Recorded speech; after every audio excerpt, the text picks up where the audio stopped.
President Donald Trump has expanded the list of countries whose nationals have been totally or partially banned from entering the US from 19 to 39. What has caught the attention of many observers is the fact that 26 out of the 39 countries are in Africa, and that's almost half of the continent affected. In global politics, most battles happen quietly, in visa offices, policy memos, and diplomatic cables that never make headlines.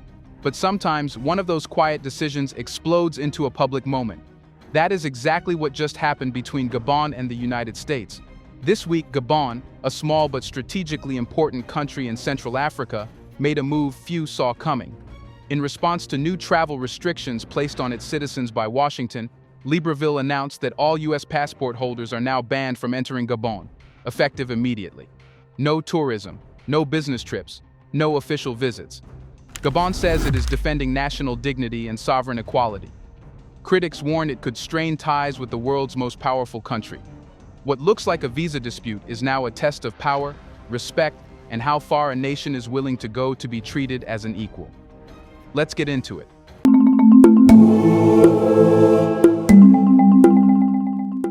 In diplomacy, the most powerful moves are not always loud. Sometimes they arrive quietly, through a notice at an airport desk, a line in a government circular, a stamp that never lands on a passport. That is how this story begins. Not with speeches or sirens, but with Americans suddenly being told, "You can't go." No boarding passes, no onward flights, no explanations beyond a short sentence. Entry denied by order of the Gabonese government. Within hours, embassies were buzzing. Airlines were calling foreign ministries. Business executives were texting partners. And then the news broke. Gabon had imposed a total ban on U.S. citizens entering the country, effective immediately. This wasn't partial, it wasn't temporary, it wasn't symbolic. Every American passport holder, tourist, investor, diplomat, or aid worker is blocked. For a country like Gabon, known more for stability than confrontation, this was unexpected. Gabon is not a loud player in global politics.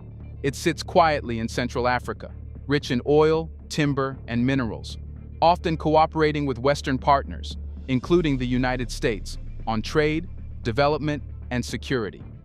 Which is why this move hit harder. Because it wasn't coming from a place of chaos, it was coming from a place of control. The government framed it in firm but measured language. This was about sovereign equality, about refusing to accept a world where some passports move freely and others are treated as liabilities. About showing that Gabon will not tolerate what it sees as unequal treatment of its citizens. No insults, no threats, just a line in the sand. And yet, behind that calm tone was something sharp. This was retaliation. Not revenge, not anger. Retaliation. A calculated response designed to send one message: we can do to you what you do to us. Suddenly, a quiet Central African state had placed itself in confrontation with the world's most powerful country, and the effects were instant. Hotels in Libreville saw cancellations. Oil and mining firms scrambled to adjust schedules. Diplomats began reviewing emergency travel protocols. The U.S. Embassy found itself dealing with a crisis it didn't announce and didn't expect. But what made this moment truly different was not the disruption. It was the symbolism. For decades, African travelers have faced layers of barriers when heading to Western countries, including visas, interviews, rejections, and delays, often without explanation. It has been accepted as normal, rarely challenged, rarely answered. Now, Gabon had answered. Not with a speech at the UN, not with a protest note, but with a border closed. And that is why this ban matters far beyond Gabon, because it raises a dangerous, uncomfortable question for global power. What happens when the countries usually expected to adapt decide instead to respond?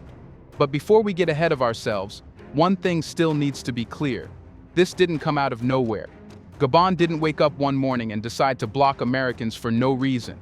There was a trigger, a move that pushed Libreville to act. So the real starting point of this story is not in Gabon at all. It is in Washington.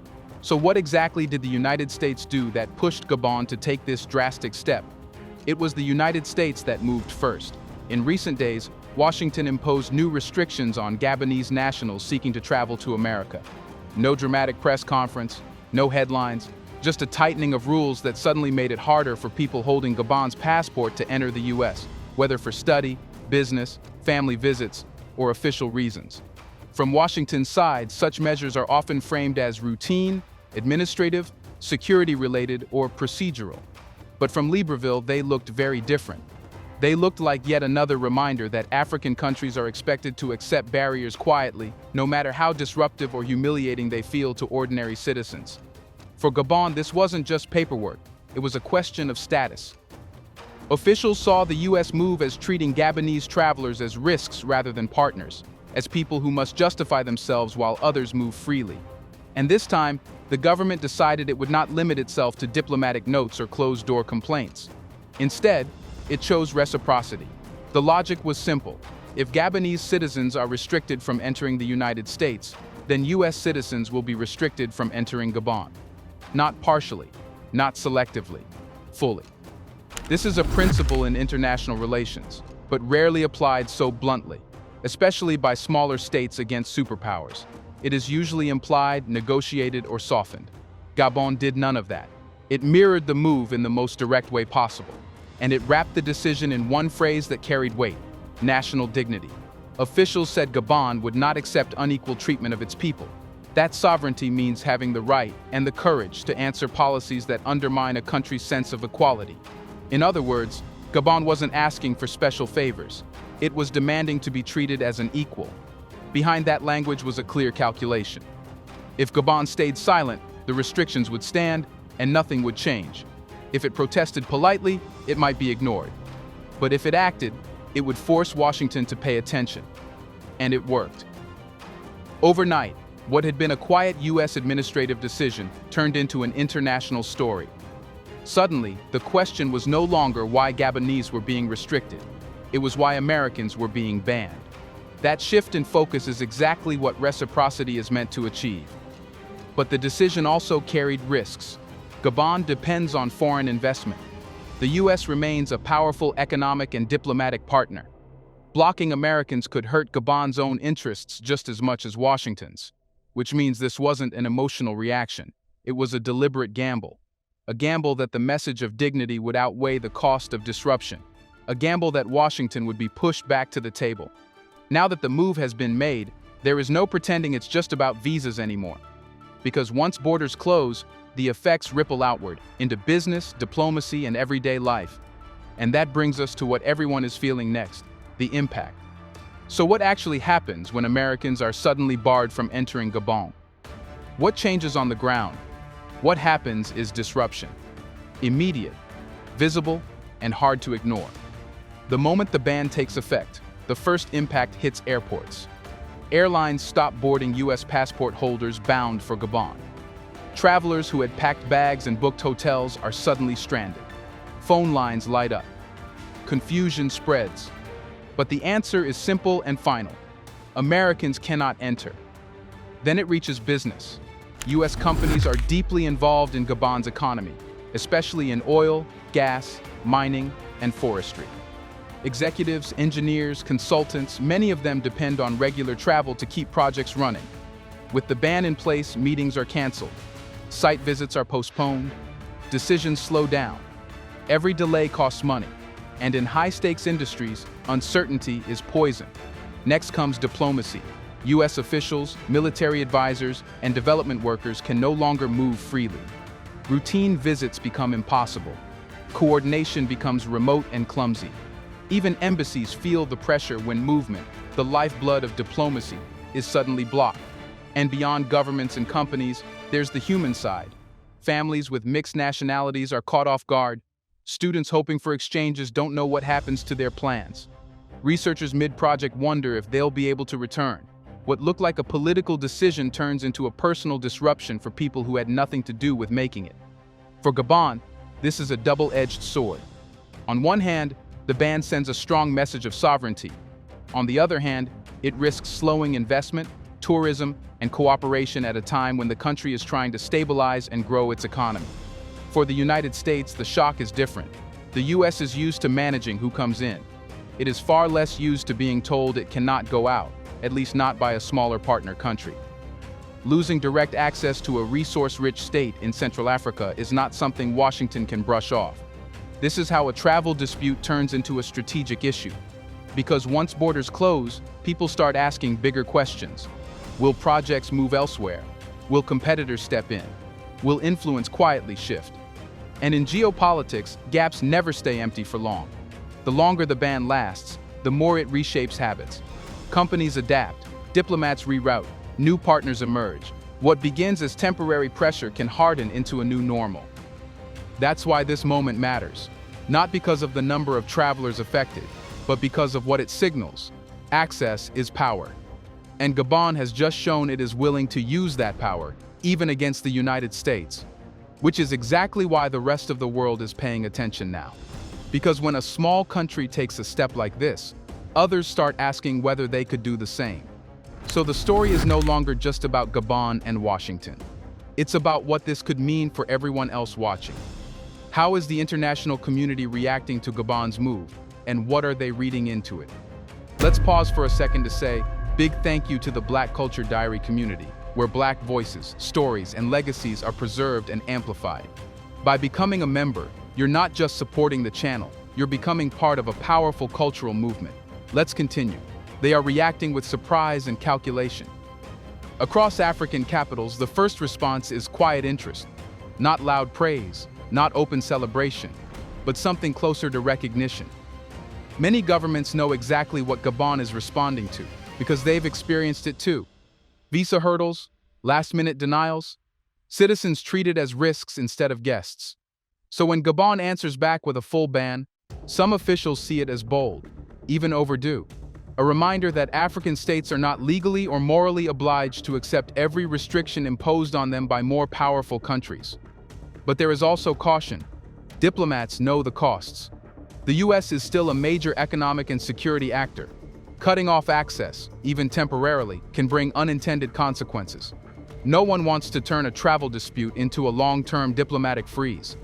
In Western capitals, the reaction is more tense. This is not how things usually go.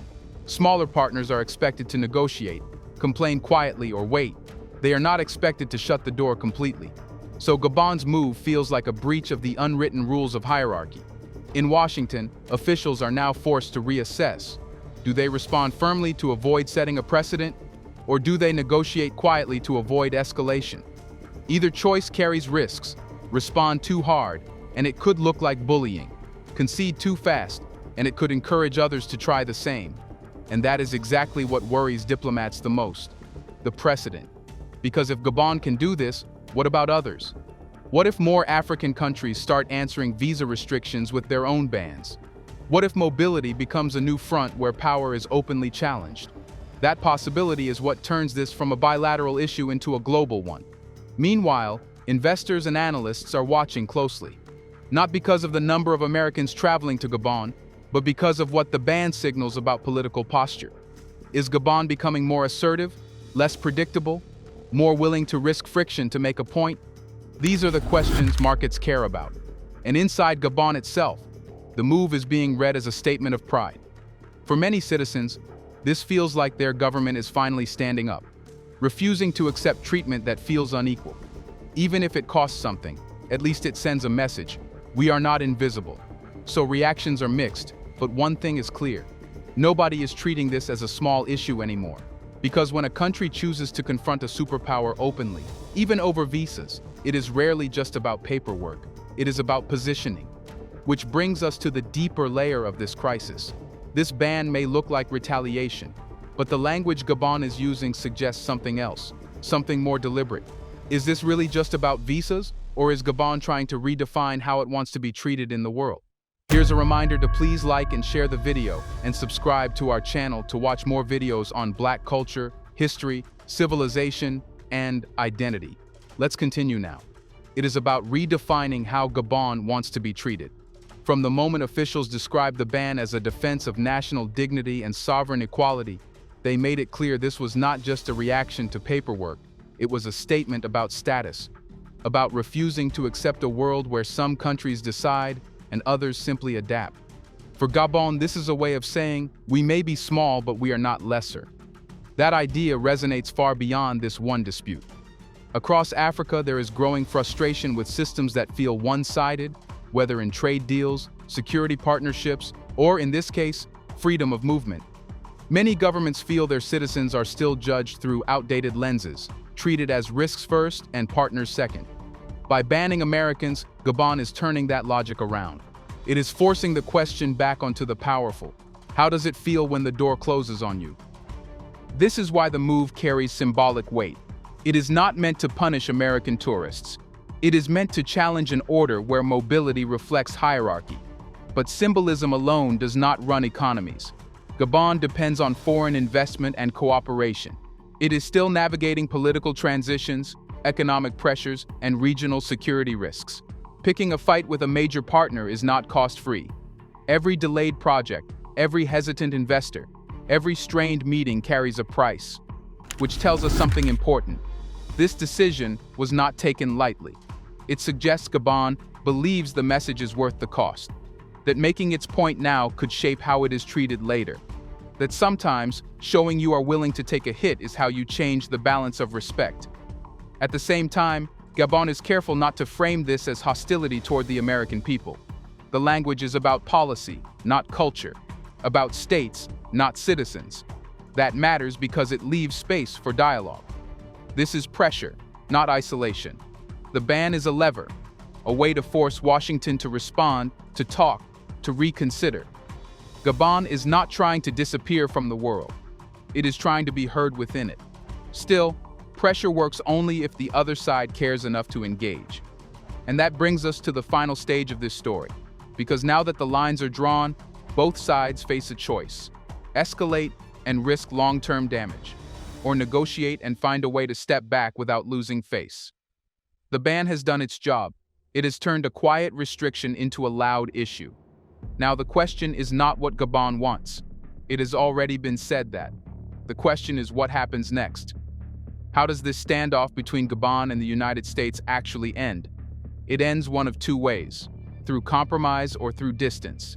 The first path is negotiation, quiet calls between foreign ministries, back-channel diplomacy, small adjustments framed as technical fixes rather than political retreats. The United States could ease its restrictions on Gabonese travelers. Gabon could lift the ban on Americans.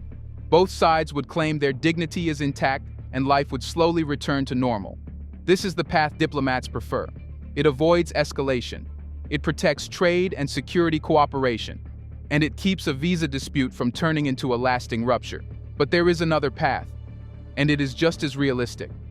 The path where no one wants to blink, where Washington worries that giving ground will encourage others, where Gabon fears that backing down will make its bold stand look hollow, so the ban stays. Weeks become months. Temporary measures harden into policy. In that world, companies adapt by reducing exposure. Diplomats reroute through third countries. Cooperation becomes colder, more formal, and less trusting. Nothing dramatic happens, just a slow cooling that changes the relationship for years. And then there is the wider effect. Other countries watch closely. If Gabon holds its ground and survives the pressure, some may decide they can do the same. Not necessarily against the US, but against any system that feels unequal. Mobility could become a new line of contest, where access is used as leverage instead of taken for granted. That is how small disputes reshape big systems. For Gabon, the gamble is clear. It is betting that asserting dignity now will earn respect later. That even if there is short-term pain, the long-term message will matter. It is better to be seen as assertive than as endlessly accommodating. For the United States, the calculation is different. It must decide whether this is a case worth de-escalating quickly or a line that cannot be crossed without response. Because of how it handles Gabon will be watched by many others who quietly feel the same frustrations. So this moment is bigger than two countries. It is a test of whether power still flows only one way or whether smaller states can force recalibration by refusing to accept quiet disadvantages. Right now, the borders are closed. Flights are canceled. And diplomats are working phones behind closed doors. No speeches, no grand announcements, just a waiting game. Because everyone knows the next move will define what this becomes. A brief clash that fades into footnotes, or the first sign of a new kind of pushback in global politics. And as that decision hangs in the air, one question remains for both sides, and for the world watching. Will this end as a resolved dispute over visas, or be remembered as the moment Gabon showed that even small nations can force the powerful to listen? Let us know in the comment section. Did Gabon do the right thing? Do you want to watch more videos like this one? If so, subscribe to our channel and press the bell icon next to it. We have decided to bring videos on something nobody talks about: the Black culture, civilization, history, and evidence about how glorious Blacks have been. Thanks for watching, and until the next video, stay tuned.